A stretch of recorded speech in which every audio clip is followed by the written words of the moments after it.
আসসালামু আলাইকুম রহমতুল্লাহ। সম্মানিত উপস্থিতি, আমার প্রিয় দেশবাসী, আপনারা জানেন আমাদের রক্তের উপর দিয়ে এই ইন্টারিম গঠিত হয়েছে। এই ফ্যাসিবাদী স্বৈর শাসনের অবসান ঘটাতে আমরা সক্ষম হয়েছি একমাত্র আল্লাহ তাআলার সাহায্যে।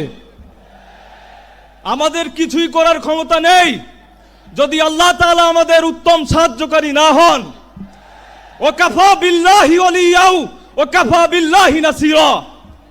আল্লাহ is enough as an ally, Allah is enough as a helper. Allah যথেষ্ট আমাদের জন্য সাহায্যকারী হিসেবে, আল্লাহ যথেষ্ট আমাদের জন্য অভিভাবক হিসেবে। মহান আল্লাহ রব্বুল ইজ্জত আমাদের সাহায্যকারী হয়েছিলেন, মহান আল্লাহ রব্বুল ইজ্জত আমাদের অভিভাবক হয়েছিলেন। তাই এই 24-এর গণ অভ্যুত্থান আমরা সফল করতে সফল হয়েছি। আমাদের কোনো ক্ষমতা নেই আল্লাহর ক্ষমতা ছাড়া। সম্মানিত উপস্থিতি, আপনারা জানেন আমি ভয়ের সাথে হৃদয় ভরা দুঃখ নিয়ে স্মরণ করছি এই 19শে জুলাইকে, যেদিন ইন্টারনেট শাটডাউন করে দেয়া হয়েছিল বাংলাদেশের প্রতিটা জায়গায়, গণহত্যা চালানো হয়েছিল প্রতিটি জায়গায়, বলা হয়েছিল ইন্টারনেট এমনি এমনি বন্ধ হয়ে গিয়েছে।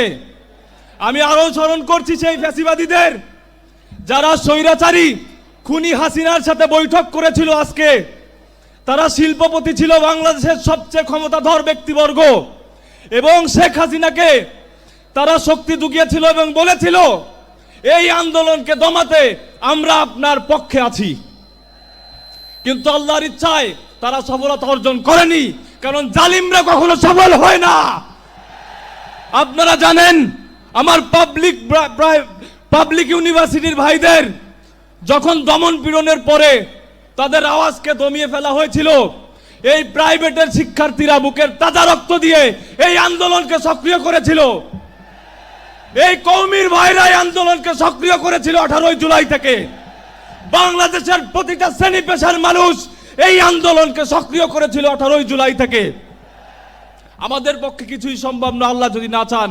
আমি বারে বারে একটি কথাই বলবো, আমি স্মরণ করছি ফ্যাসিবাদী সেই সময়কাল যখন শিবির সন্দেহে আমাদের সনাতন ধর্মাবলম্বী ভাই বিশ্বজিৎকে দিবালোকে কুপিয়ে হত্যা করেছিল।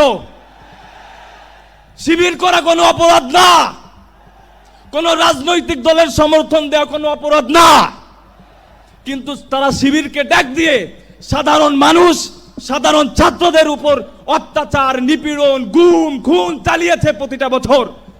তাদের স্বৈরতান্ত্রিক